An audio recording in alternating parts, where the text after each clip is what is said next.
कथाशिल्पी गौरहरि दासଙ୍କ कथाटिए पुस्तकर अष्टम कहानी भल मनीष। एडमंड बर्ग थिले प्रसिद्ध दार्शनिक। तांकर जड़े बंधु अनुरूप प्रसिद्ध थिले, वृत्ति रे धर्मगुरु। से चर्च रे प्रवचन दियंती। तांकर एते प्रसिद्धि थिला जे इंग्लैंड राजा एवं रानी मध्य तांको प्रवचन शुणिबा लागि समय समय आसुथांती। तेबे तांकर दुख, समस्ते तांको प्रवचन शुणिबा लागि जाउथिले भी एडमंड केबे जाउ नथांती। थरे बाध्य कलारु एडमंड चर्च को गले। धर्मगुरु बंधु चमत्कार भाषण देले एवं परिशेष रे कहिले, जे माने भल लोक एवं ईश्वर को ऊपर विश्वास करती से माने स्वर्ग को जिवे, जे माने खराब लोक और ईश्वर को विश्वास करती नहीं से माने नरक को जिवे।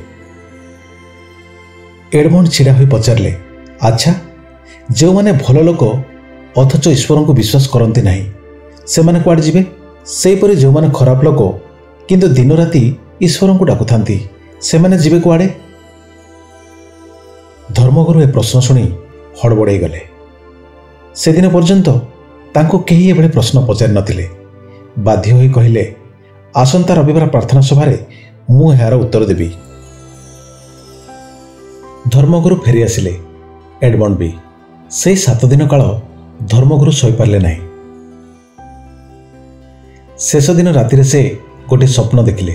से स्वप्न रे एक द्रुतगामी जान रे से यात्रा करथांती। से सहयात्री को पचारले, ए जान कोठी के जाउछि? केही जणे उत्तर देले, स्वर्ग को। धर्मगुरु खुशी हेले। स्वर्ग रे पहुंचला परे किंतु तांकर मन उणा हागिला। स्वर्ग रे से सोक्रेटिस, महावीर, बुद्ध, लाओसु और पिथागोरस को भेटिबे, किंतु स्वर्ग रे से माने केही नथिले। ताछड़ा स्वर्ग रे से माने केही नथिले। ताछड़ा स्वर्गर परिवेश लागुथिला प्राणहीन। केवल किछि अस्थि कंकाल सारा धर्मगुरु को से सेठारे भेटिले।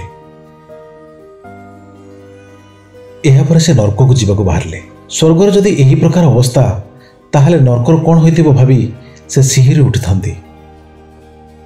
तांकर जान नरक रे पहुंचिला। से झरकार जहा चाहि देखिले, आश्चर्य न होई रहि पारले नाही। से देखिले नरकर रास्ता घाट स्वर्गर नंदनकानन परी सुंदर दिसुची।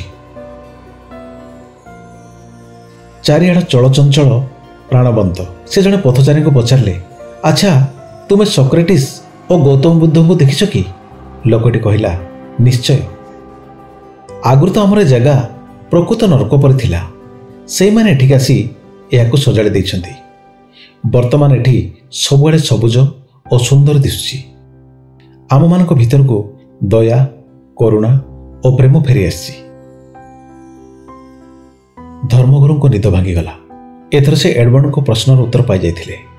से गाधे पड़ी चर्च को गले एवं निज प्रवचनर शेष धाड़ी संशोधन करी कहिले, ईश्वर विश्वासी भल मनीष माने स्वर्ग को जाती बोली जहाँ मु एते काल कहि आसुली ताहा संपूर्ण ठीक नुहे।